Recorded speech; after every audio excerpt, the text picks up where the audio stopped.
क्यों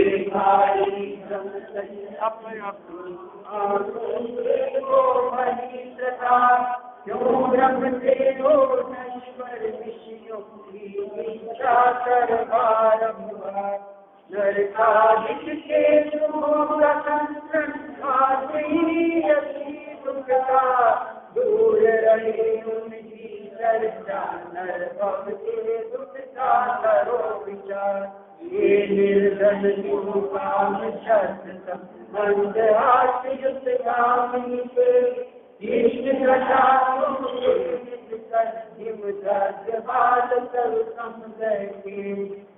दोष धातु मल आदि जाति तन में दूत बन हुआ। आत्म प्रवंचक दुष्चरित्र क्रोधाधिक से हुआ। मरणोन्मुख अनुराग जरा का मृगा जन्म ले मत हुआ। हरे राम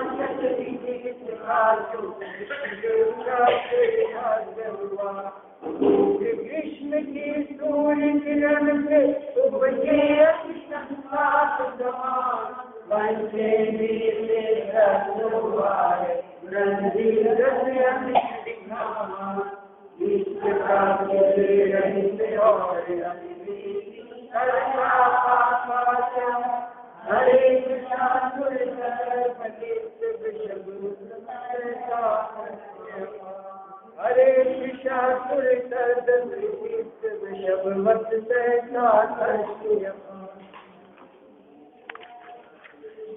आत्म अनुशासन नाम का यह ग्रंथ, इसमें 48 नंबर के श्लोक की अपनी यहाँ चर्चा चल रही थी।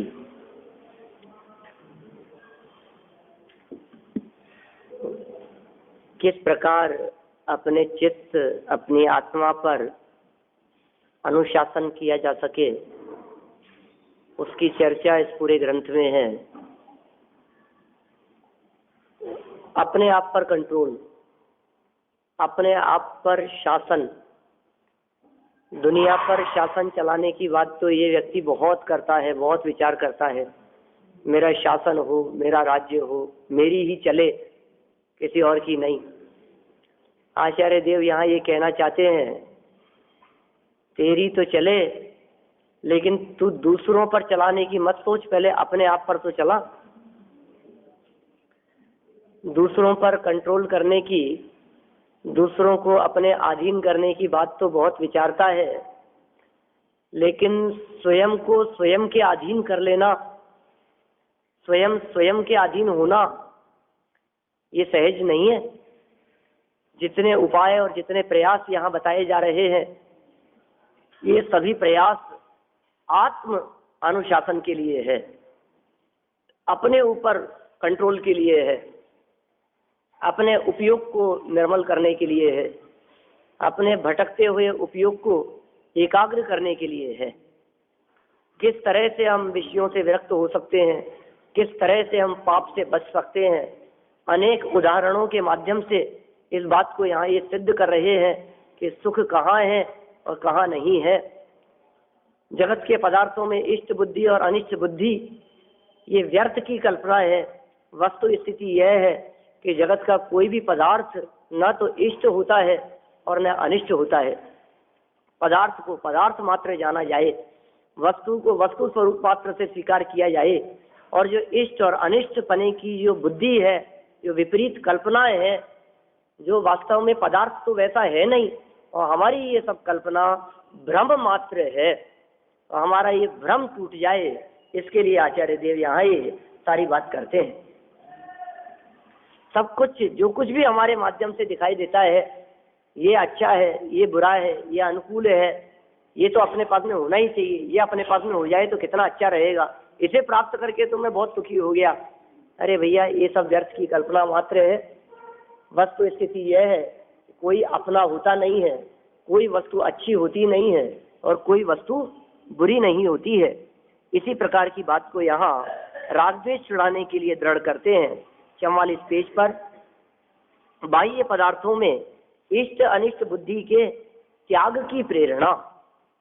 आगामी छंद में परलोक के उपाय में दृढ़ता उत्पन्न करने के लिए बाह्य पदार्थों के प्रति राग द्वेष छुड़ाते हुए आगामी चरण में कहते हैं। देखो क्या कह रहे हैं यहाँ, परलोक के उपाय में दृढ़ता उत्पन्न करने के लिए, माने इस लोक के उपायों की दृढ़ता की बात नहीं कर रहे, क्योंकि इस लोक के उपायों के लिए तो व्यक्ति स्वयं ही दृढ़ रहता है, स्वयं ही सोचता है मेरे फ्यूचर का क्या होगा, खुद ही विचार करता है मेरे भविष्य का क्या होगा।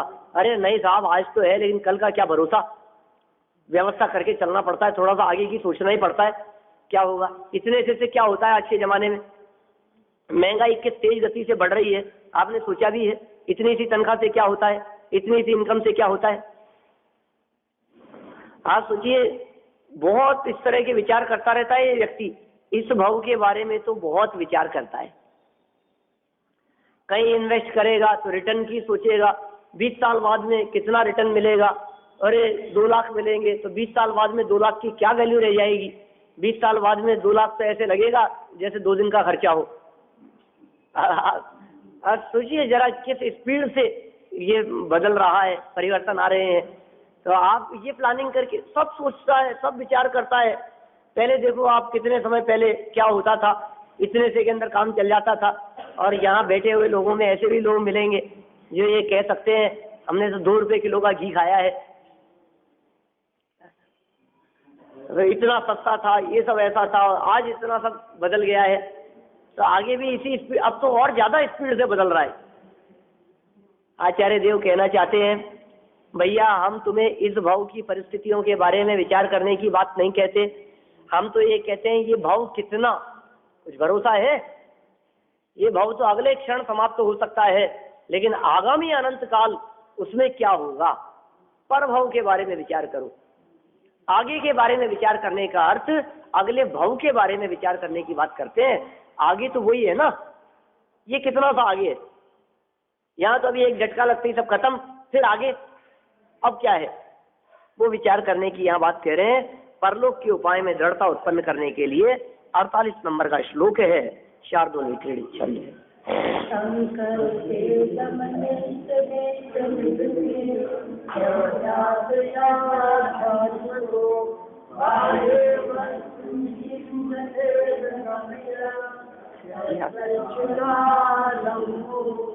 अंते शांति मुपेहि यावद् दय प्राप्तांतक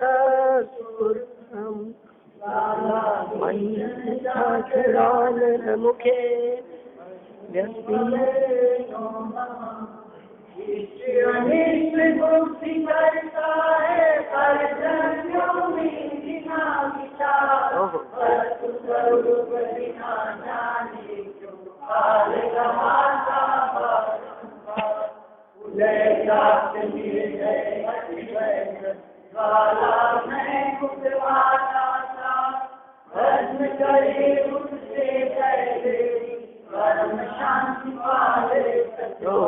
कैसी बात कर रहे हैं।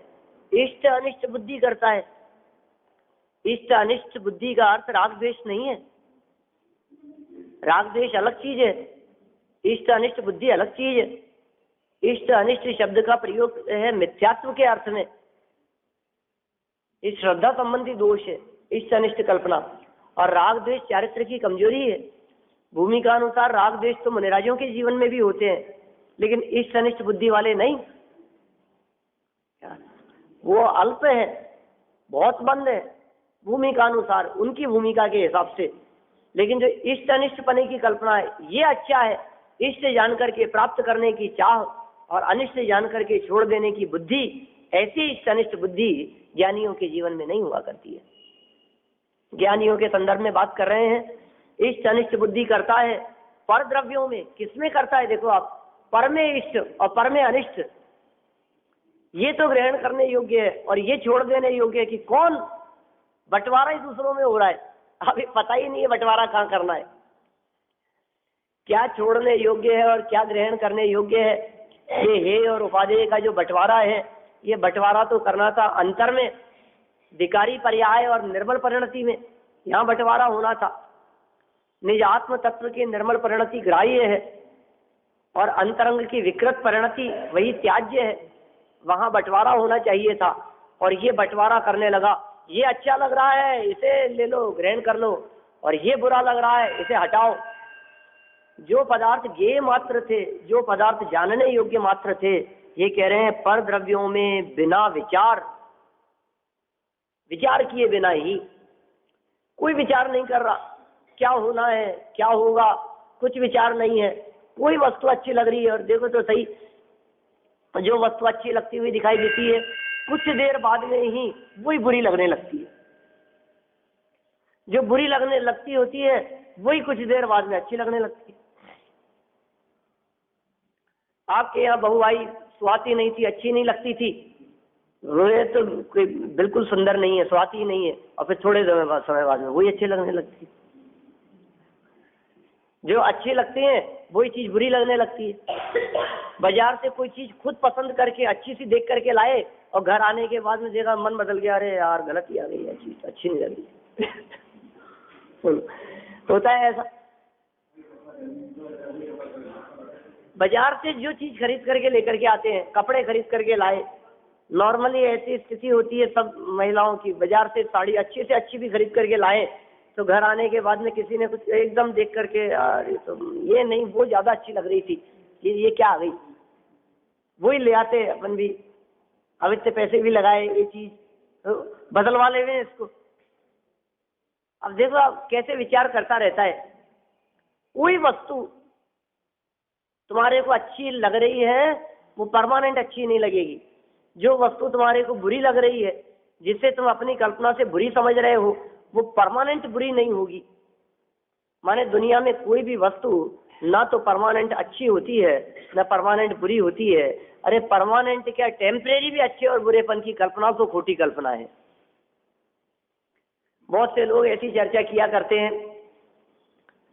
अन्य मतावलंबी, सब अच्छा अच्छा, अच्छे की कल्पना करो, अच्छे का विचार करो, जो होता है अच्छा होता है, जो हुआ अच्छा हुआ, जो होगा अच्छा होगा।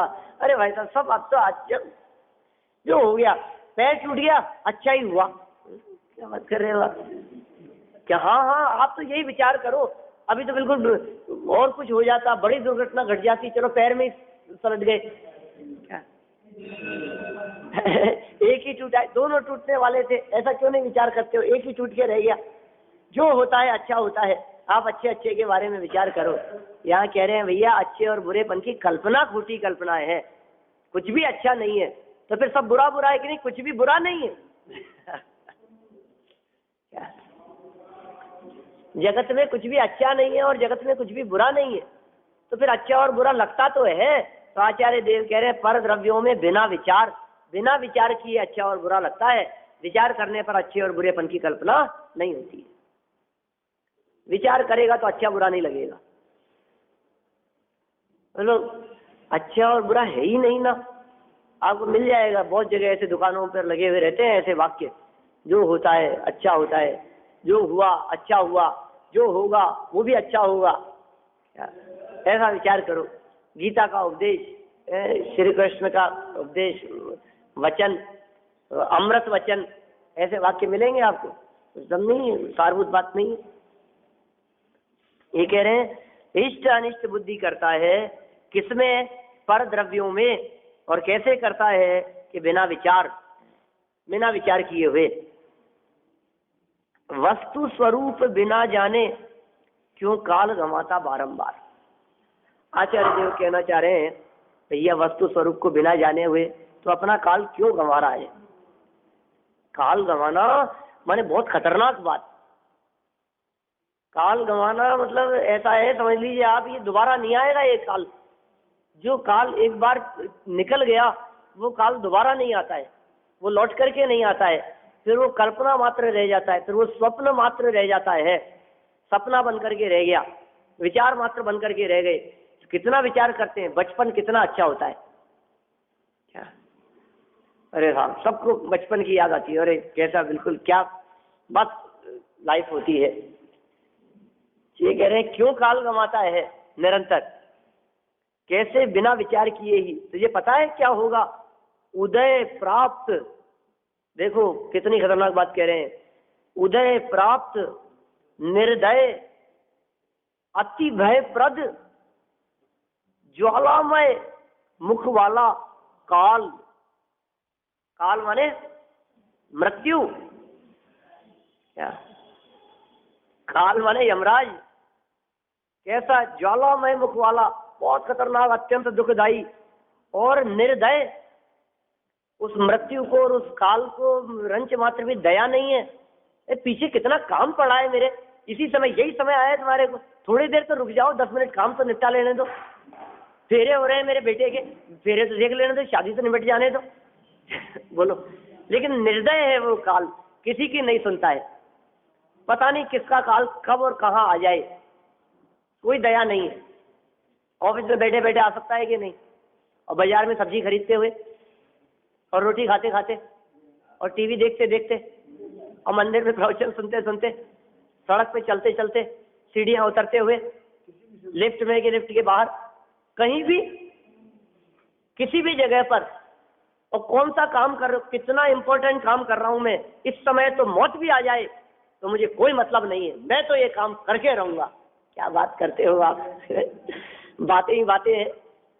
निर्दय है वो, अत्यंत क्रूर है और भयप्रद, जिसकी चर्चा मात्र से लोग घबरा जाते हैं।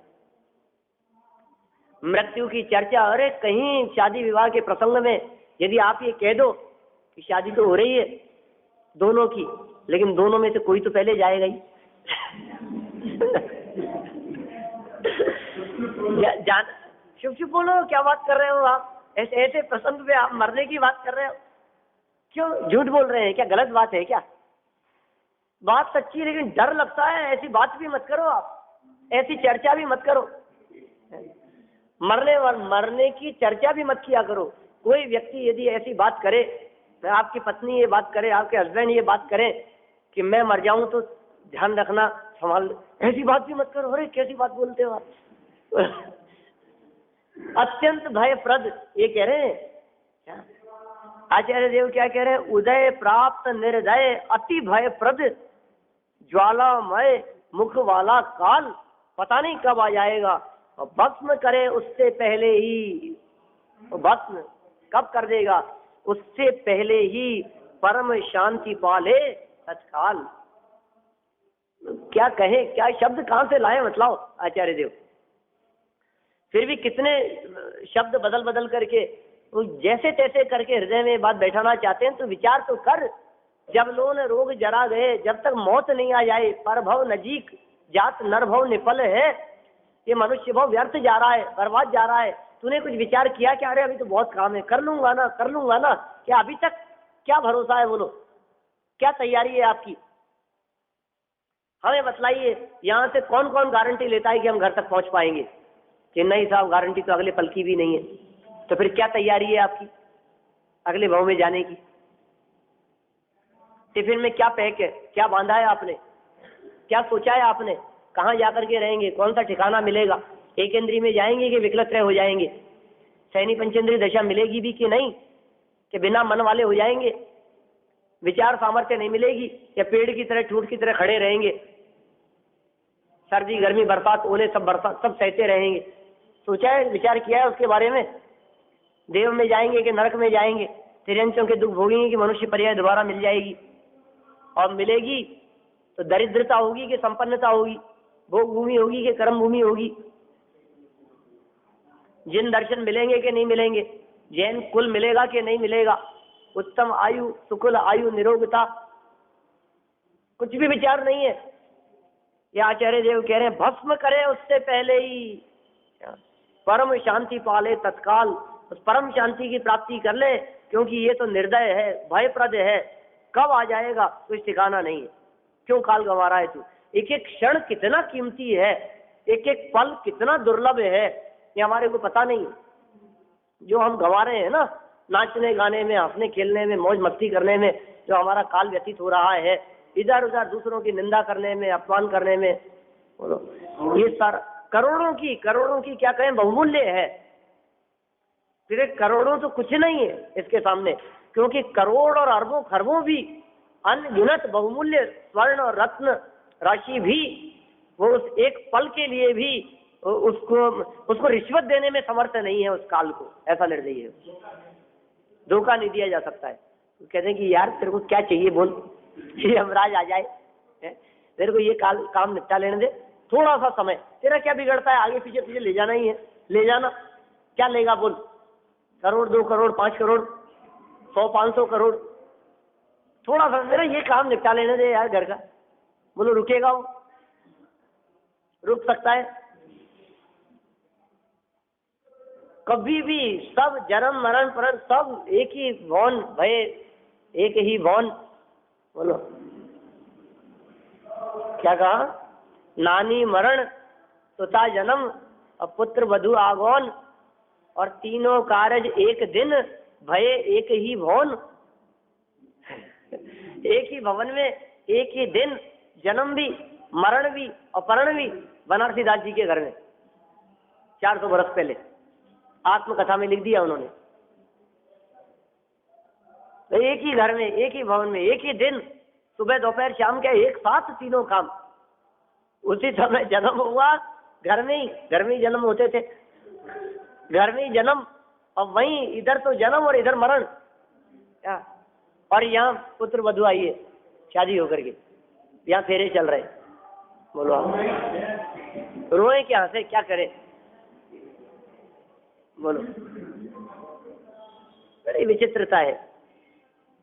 अर्थ देखिए इसका, क्या कहते हैं आचार्य देव? हे जीव, तू वस्तु का यथार्थ स्वरूप न जानकर यह इष्ट है और यह अनिष्ट है ऐसी कल्पना करके बाह्य वस्तुओं में आसक्त होकर व्यर्थ ही काल क्यों गंवाता है? प्रश्न कर रहे हैं, क्यों गंवा रहा है व्यर्थ में, बिना मतलब में, इष्ट अनिष्ट कल्पना करके, कुछ को अच्छा मानकर और कुछ को बुरा मानकर। ये कलर अच्छा है, ये कलर बुरा है। देखो आप, ऐसी बात नहीं है कि इसको गोरा ही होना अच्छा है। क्या चेहरा तो गोरा अच्छा है और बाल काले अच्छे लगते हैं, चेहरा सफेद और बाल काले और दांत सफेद। बोलो उल्टा हो जाए, दांत काले हो जाएं और बाल सफेद हो जाएं। कैसा कोई कलर कहाँ कैसा क्या अच्छा लगता है, कभी कुछ बुरा लगता है, कभी काले हैं तो क्या हुआ, माने हमें वही अच्छे लगने लगते हैं, और कभी बहुत सुंदर हो तो भी हमारे को अच्छे नहीं लगते हो। बड़ी स्थिति ऐसी ही है। वस्तु स्वरूप को जाने बिना क्यों आसक्त होकर व्यर्थ ही काल गवाता है। जब तक निर्दय काल उदय को प्राप्त होकर अपनी दैदीप्यमान ज्वालाओं के भयानक मुख में तुझे भस्म न कर ले, ऐसी कोई ज्वालाएं नहीं उठेगी क्या? ऐसे कोई भस्म करने के लिए नहीं आएगा। ये तो उदाहरण देकर के बतलाना चाह रहे हैं, क्या करें, कैसे डरावने शब्द और कहां से लाएं। जब तक वो तुझे भस्म नहीं कर देवे, उससे पहले ही तू अंतरंग में राग द्वेष त्याग कर परम शांत दशा प्राप्त कर ले। जब तक काल नहीं आ जाए उससे पहले पहले राग द्वेष का त्याग कर दे, उससे पहले इष्ट अनिष्ट बुद्धि का त्याग कर दे, उससे पहले अपने आत्म स्वभाव का अवलंबन कर ले, उससे पहले वस्तु स्वरूप को जान ले, पहचान ले, और वस्तु स्वरूप की समझ पूर्वक अपने आत्म स्वभाव में लीन हो जा। अतीन्द्रिय आनंद का पान कर ले, रसास्वादन कर ले, उसका अनुभव कर ले अपने स्वभाव का। बोलो उससे अपने स्वभाव में लीन हो जा। अपने घर में आ जाने के बाद में क्या है, फिर कोई संकट नहीं है। फिर काल भी आ जाए तो हमें कोई परवाह नहीं है, हमें जो काम करना था तो कर लिया। कहते हैं ऐसे लोग, बहुत से लोग, अरे साहब अपने से काम था, स्थिति बहुत खतरनाक लग रही थी, ऐसा लग रहा था बीच में ही नहीं चला जाऊं मैं, और ये पोते की शादी होनी थी, इसकी शादी निमट गई, इसके फेरे हो गए, बहू आ गई, अब अपने को कोई चिंता नहीं है, अब मौत आए तो आए, अपने को अपना काम जो होना था तो कर लिया अपने तो काम। अपनी तो जो इच्छा थी पोते का मुंह देखना तो देख लिया अपन ने, तो पर पोते का अब अपने को कोई विकल्प नहीं है। ऐसे कह रहे हैं तेरा जो करने योग्य काम था वो काम तूने किया कि नहीं किया? वो काम यदि नहीं किया तो क्यों काल गंवाता है? बस ये ऐसी स्थिति है।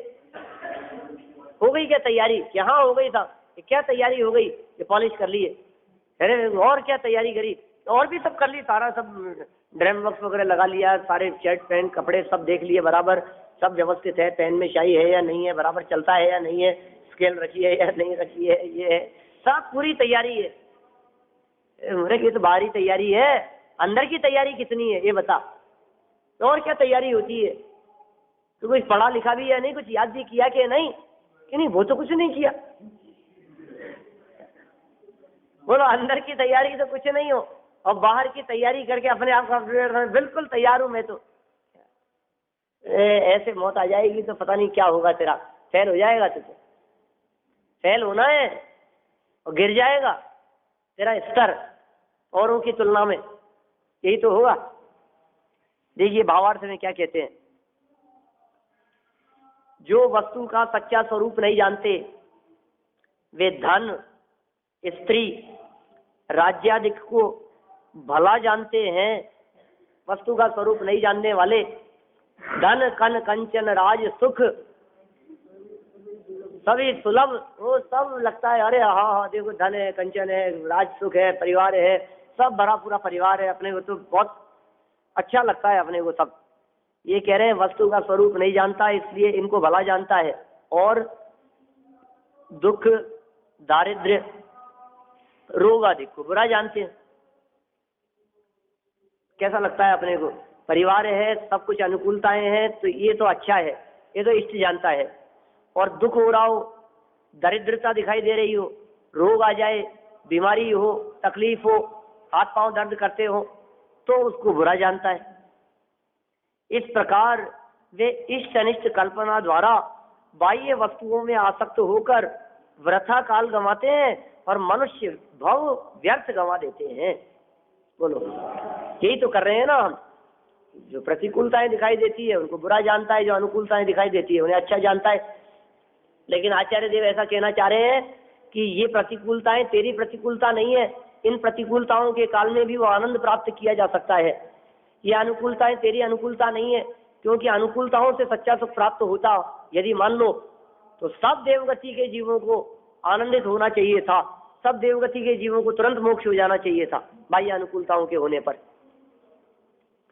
और प्रतिकूलताएं यदि बाधक होती मान लीजिए, तो फिर उपसर्ग और परिचय के काल में कोई महामुनिराज केवल ज्ञान की प्राप्ति नहीं कर सकते थे। प्रतिकूलता यदि धर्म में बाधक हो, किसी भी प्रकार की प्रतिकूलता, तो उपसर्ग के काल में केवल ज्ञान कैसे हो जाएगा? कोई नारद की सम्यक दर्शन प्राप्त नहीं कर पाएंगे। लेकिन कह रहे हैं उपसर्ग और परिचय का काल भी बाधक नहीं है। जिस प्रकार उपसर्ग, परिचय और बाहरी प्रतिकूलताएं बाधक नहीं है, उसी प्रकार अच्छा कहना मानने वाले बच्चे, नौकर चाकर, धन धान्य, बाह्य ऐश्वर्य, वैभव, वो आत्म साधना में साधक नहीं है, सच्चा धर्म प्रकट करने के लिए साधक नहीं है। इसलिए दुनिया की जो वस्तुएं तुम्हारे को साधक दिखाई देती है वे वस्तुतः साधक नहीं है। जिन वस्तुओं को बाधक कारण जानते हो वे वस्तुतः बाधक नहीं है। इसलिए बाधक और साधक, दूसरे शब्दों में कहें तो अनिष्ट और इष्ट, ये दोनों प्रकार की जो बुद्धि है ये करता हुआ व्यर्थ में काल गंवा रहा है। काल गंवा रहा है मतलब मनुष्य भाव व्यर्थ खो रहा है, खो रहा है ये मनुष्य भाव, बर्बाद जा रहा है। अंजलि जल सम जवानी क्षीण होती जा रही, ऐसा हो रहा है मनुष्य भाव व्यर्थ। तो आप कुछ भी करो चाहे नहीं करो, काल तो अपने आप व्यतीत हो रहा है। नहीं साहब मैं कहाँ व्यर्थ गंवा रहा हूँ, तुम नहीं गंवा रहे, लेकिन वो तो अपने आप ही गंवा रहा है, समझ लो आप। आप तो नहीं गंवाओ, आप तो खूब चाहो कि ये जवानी जो जवानी बनी रहे, लेकिन बुढ़ापा तो आएगा, आ रहा है, हर क्षण नजदीक आ रहा है, बुढ़ापा भी नजदीक आ रहा है, और बुढ़ापा क्या मृत्यु भी नजदीक आ रही है, परभव भी नजदीक आ रहा है। नहीं चाहते हुए भी हमारे चाहने और नहीं चाहने से क्या होगा? व्यर्थ इसलिए कह रहे हैं कि प्रयोजनभूत काम नहीं हुआ। अतः श्री गुरु भव्य जीवों को समझाते हैं। कल बात कही थी ना अपन ने, कहीं पंक्ति आई थी ऐसी, श्री गुरु भव्य जीवों को समझाते हैं। अहो भव्य, तो इष्ट अनिष्ट कल्पना छोड़, ये तुझे अच्छे लगते हैं, ऊनी वस्त्र, गर्म वस्त्र तेरे को अच्छे लगते हैं, गर्मी में तुझे यही बुरे लगने लगते हैं, जो गर्मी में अच्छे लगते हैं वही ठंड में बुरे लगने लगते हैं। बोलो, जो पंखा एसी तुम्हारे को अच्छे लगते हैं वही थोड़ी सी ठंड पड़ जाने पर बुरे लगने लगते हैं। जो हलवा भी अच्छा लग रहा है थोड़ी देर बाद में वही खराब लगने लगता है। कैसी दशा है, बावलों जैसी दशा है, पागलों जैसी दशा है। अच्छे बुरेपन की सिर्फ कल्पना मात्र है। अहो भव्य, तू इष्ट अनिष्ट कल्पना छोड़, बाह्य वस्तुओं में बारंबार आसक्त होकर काल व्यर्थ क्यों गंवाता है? क्या कह रहे हैं? बाह्य वस्तुओं में बारंबार निरंतर आसक्त होकर के क्यों काल गंवा रहा है व्यर्थ में ही? जब तक तू काल की भयानक जठराग्नि में भस्म न हो जाए। भस्म तो होना है, वहां नहीं, शमशान में ले जाकर के भी जला दिया जाएगा। क्या उसकी बात नहीं कर रहे? शमशान में ले जाने में तो फिर 6 घंटे की देरी हो जाए, तू तो उससे पहले ही भस्म हो चुका है। क्या वहां तो शरीर भस्म होगा, और वो भी भस्म हो तो हो और नहीं हो तो नहीं हो।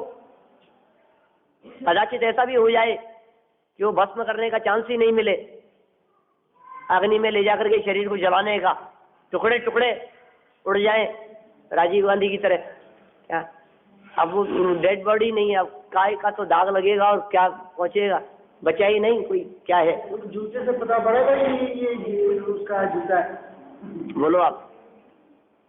जूते से पता लगा? क्या कह रहे? ये कह रहे हैं तू काल की भयानक जठराग्नि में भस्म न हो जाए तब तक, माने भस्म होने से पहले ही राग द्वेष छोड़कर अंतःकरण में शांत दशा प्राप्त कर ले। अपार शांति का अनुभव कर, शांत चित्त होकर के बैठ, उपयोग को एकाग्र करने का प्रयास कर। बाहरी भागम भाग और व्यर्थ की भागदौड़ को रोक दे।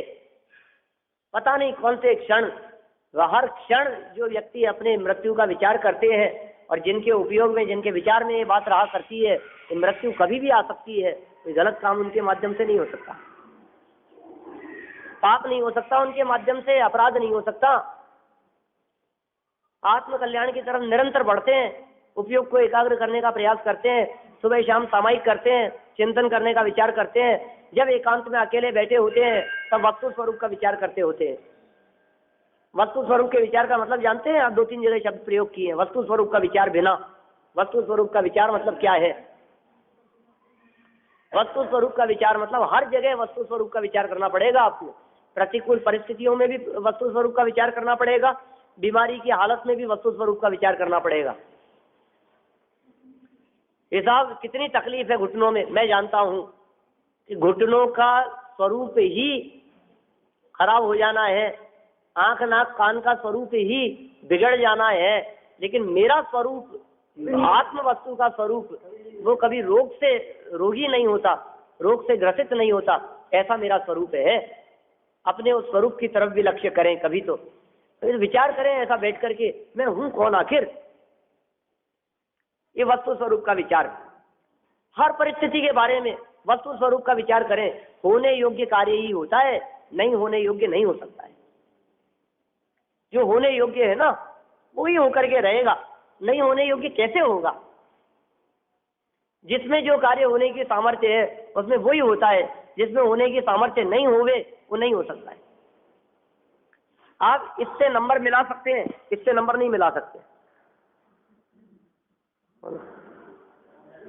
जिसमें जो सामर्थ्य है, जिसके माध्यम से जो कार्य होना है उससे ही संभव है, अन्य से नहीं संभव है। यही वस्तु स्वरूप का विचार है। एक एक परमाणु परमाणु का परिणमन स्वतंत्र है, एक एक कण कण की स्वतंत्रता हमारे ख्याल में आए। एक पुद्गल का परमाणु नाखून काटते समय कितना कटना है, ज्यादा कट जाना है कि कम कट जाना है, कि कहीं इसका कोना चुभता रहेगा कि नहीं चुभता रहेगा, एक एक चीज स्वतंत्र है। बाल कटेंगे तो कितने कटेंगे, कितने बढ़ेंगे, कितने झड़ेंगे, हमारी चलती ही नहीं है भैया उसमें। आप कहाँ सोच रहे हैं? एक पुद्गल के परमाणु को इधर से उधर करने की सामर्थ्य नहीं है। एक एक पुद्गल का परमाणु भी ये कहता है मैं स्वतंत्र हूं, मेरी तरफ आंख उठा के देखने की गलती मत करना। एक पुद्गल का परमाणु भी ये कहता है। प्रत्येक पुद्गल देह के परमाणु निरंतर ये कहते हैं हे जीव, यदि तुम मेरी तरफ आंख उठा करके देखने की गलती करेगा, ये गुस्ताखी की, तो देखना इसकी सजा तुझे जरूर मिलेगी। और नरक निगोद में जाकर के उस सजा को भोगेगा। देह के प्रति तन्मय बुद्धि के कारण। देह तो नहीं करती है तन्मयता, देह के प्रति तन्मयता, देह के प्रति एकत्व बुद्धि, इसके प्रति अपनापन, ये देह के प्रति हमारा एक तरफा प्यार है। क्या? One sided. मन साइड। शरीर तो कभी प्यार नहीं करता आत्मा से, मैं इसके साथ शरीर तो कभी आत्मा में अपनापन नहीं करता। ये आत्मा देखो मूर्ख बन करके, नहीं नहीं शरीर तो मेरा ही है, नहीं मैं संभालता हूँ, नहीं नहीं ऊपर से मालिश और क्रीम और ऊपर से घिसाई करता है, बोलो घिस घिस करके चमकाना चाहता है इस देह को, कैसे चमकेगी ये? और फिर भी नहीं चमकती है। ये आचार्य देव कह रहे हैं वस्तु स्वरूप का विचार कर, अंतःकरण कितनी अपार शांति मिलती है स्वरूप का विचार करने पर। ओह कैसी दशा है, ऐसी प्रतिकूलता, कैसा देखो आप। आज यही दिन देखना मेरे को बाकी रहा था। अरे कोई बात नहीं, ये दिन देखना क्या बाकी रहा था, इससे भी बुरे दिन हमने देखे हैं और अब भी नहीं संभला, तो ये दिन तो कुछ नहीं है, न मालूम कैसे कैसे दिन देखने पड़ेंगे। अभी तो हुआ क्या है, जब हमारे मुख से ऐसे वचन निकलते हो, हे भगवान यही दिन देखने के लिए जिंदा था मैं आज तक, ये दिन देखना बाकी रह गया था मेरे को। तो वस्तु स्वरूप का विचार करना, इसीलिए पैदा किया था। वो होने से पहले मर क्यों नहीं गया तू? कैसे कैसे वाक्य बोलता है ये, कैसा विचार कर? कह रहे वस्तु स्वरूप का विचार कर, ये अनिष्ट नहीं है, ये अहित करने वाला नहीं है। अपने पाप कर्म का उदय ही अनिष्ट कारक है, मेरे पुण्य का उदय हो तो बच्चा दोनों टाइम पैर छुएगा, और पाप का उदय हो तो कितना भी आप उसके लिए अनुकूल, आप उसके लिए सहयोग करने का प्रयास करो। वो ठंडी जमीन पे खड़ा है और आप इतना सा कह दो कि बेटा पैर के नीचे बिछा लेना, बेटा चप्पल क्यों नहीं पहन लेता, ठंडी जमीन है, और समझो आपने तो भले की बात कही, चुप रहो आप, मेरे को तो पता है, ज्यादा बोलने की जरूरत नहीं है, जब देखो तब एक ही बात। देखो आप सीधा सीधा उसके भले की बात कर रहे हो। जब पाप कर्म का उदय होता है तो कोई नहीं सुनता है, और जब पुण्य का उदय होता है तो डरते डरते भी आप बात करो, लेकिन फिर भी ये वस्तु स्वरूप है। आपको क्या पता घटना क्या घटने वाली है, आपको क्या पता परिस्थिति कैसे बनने वाली है। आप तो अपनी कल्पना से ऐसा होगा, ऐसा होगा, ऐसा हो जाना चाहिए, ऐसा होने वाला है, आप विचार करते रहते। आपको पता है नाभि राय मरुदेवी ने कितनी प्लानिंग की थी ऋषभ देव से बात करते समय, शादी के लिए जब बात की थी, 6 घंटे चर्चा की उन्होंने, पूरी प्लानिंग की, पूरी रिहर्सल की नाभि राय मरुदेवी ने। ये शादी करेगा कि नहीं करेगा, अरे उम्र तो हो गई है, बात कैसे करें इससे, अपन बात करेंगे और ये कहेगा मुझे तो नहीं करनी, क्या ये ऐसा कहेगा तो हम उसको क्या समझाएंगे कि नहीं बेटा जीवन बहुत लंबा है, फिर कहेगा कि नहीं नहीं वैरागी प्रवृत्ति का तो है ही जन्म से ही, क्या ये कहेगा नहीं मैं तो छोड़ करके जा रहा हूँ, मुझे दीक्षा लेनी है, तो समझाएंगे कि नहीं भैया थोड़ा बहुत राजपाट में देख कितना तेरे पिता ने भी किया है, इन्होंने भी किया है, ऐसा थोड़ी ना होता है, अभी कोई उम्र है क्या, बुढ़ापे में कर लेना, ऐसा कहेगा तो ऐसा जवाब। पूरी प्लानिंग की उन्होंने कि हम उससे बात करेंगे, ऐसे ही थोड़ी ना चलते चलते बात कर लेंगे उससे, बैठा करके बातचीत करेंगे, ढंग से उसको समझाएंगे, समझाना पड़ेगा, तर्क वितर्क होंगे, और सब तरह से पूरी प्लानिंग की उन्होंने। और वो उधर से गुजर रहे थे ऋषभ देव, और नाभि राय ने कहा कि बेटा समय हो तो कुछ देर बैठ करके बात करनी है। कि बोलो पिताजी क्या बात है? कि नहीं नहीं ऐसे चलते फिरते नहीं, बैठ करके बात करेंगे। नहीं फिर भी किस बारे में बात करनी है? कि तुम्हारी शादी के बारे में। ठीक है पिताजी।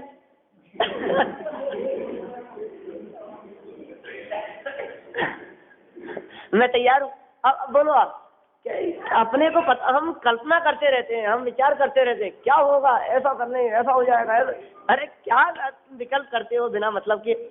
ये वस्तु स्वरूप का विचार, एक नहीं 2-2 शादियां की उन्होंने ऋषभ देव ने, कोई विकल्प नहीं, सहज।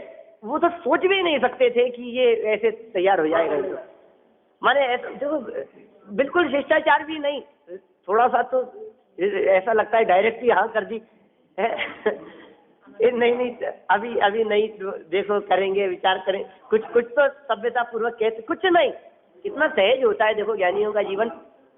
कोई विचार विकल्प का काम नहीं है, करनी है तो करनी है, ठीक है, उसमें क्या है, नहीं करनी तो नहीं करनी। जो भी 2 जवाब नहीं होते, हाँ नहीं, और ज्यादा विकल्पों के काम नहीं है, करनी है तो हाँ करनी है, और नहीं तो नहीं। ऐसे फैसले बार बार में नहीं बदला करते। दृढ़ निश्चय हुआ करते हैं। मैंने तो उनका उदाहरण देकर के बतलाया है। ऐसी बातें क्या हमारे जीवन में नहीं घटती है? आचार्य देव वस्तु स्वरूप का विचार करने की बात कर रहे हैं। विकल्पों को तोड़ो और वस्तु स्वरूप का विचार करो। व्यर्थ के विकल्प करके अपना काल मत गंवाओ। इन विकल्पों में कुछ सार नहीं है, क्योंकि कार्य तुम्हारे विकल्पों के हिसाब से नहीं होता। कार्य अपनी योग्यता के हिसाब से होता है। शरीर का परिणमन अपना स्वतंत्र परिणमन है। जैसा परिणमन शरीर का होना है वैसा होके रहेगा। लाख प्रयास करने पर भी आप उसे बचा नहीं पाएंगे। प्रयत्न नहीं कर सकते, आप कुछ नहीं कर सकते। काल मत गंवाओ, राग द्वेष का त्याग करो और अंदर की अपार अपूर्व शांति का वेदन करो। नामकरण का डिपार्टमेंट है, सबके न्यारे न्यारे डिपार्टमेंट है। ये कह रहे हैं कितना निष्कर्ष रूप में, कितनी सारभूत बात यहाँ कह दी गई है।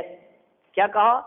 जब तक तू काल की भयानक जठराग्नि में भस्म न हो जाए तब तक भस्म होने के पहले ही राग द्वेष को छोड़कर अंतःकरण में शांत दशा को प्राप्त कर ले। तुझमें ही है शांति। तेरी शांति कहीं बाहर नहीं है जिसे तू बाहर में तलाश रहा है। वो शांति अंतरंग में मिलेगी, तुझे मिलेगी, तेरे स्वभाव में मौजूद है। इसलिए बाह्य पदार्थों में इष्ट अनिष्ट की कल्पना मिथ्या कल्पना है, व्यर्थ की कल्पना है, झूठी कल्पना है। इस तरह से उस मिथ्या कल्पना को तोड़ने के लिए यहाँ बहुत सुंदर मार्मिक उदाहरण देकर के बात समझाई है। ये मनुष्य जीवन बहुत दुर्लभ है। हम सभी इस मनुष्य जीवन की दुर्लभता को समझें, काल का विचार करें, प्रभव के बारे में विचार करते हुए अपने इस मनुष्य जीवन को सफल करें। इसी मंगल भावना से बात को यही विराम देता हूँ।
Lord,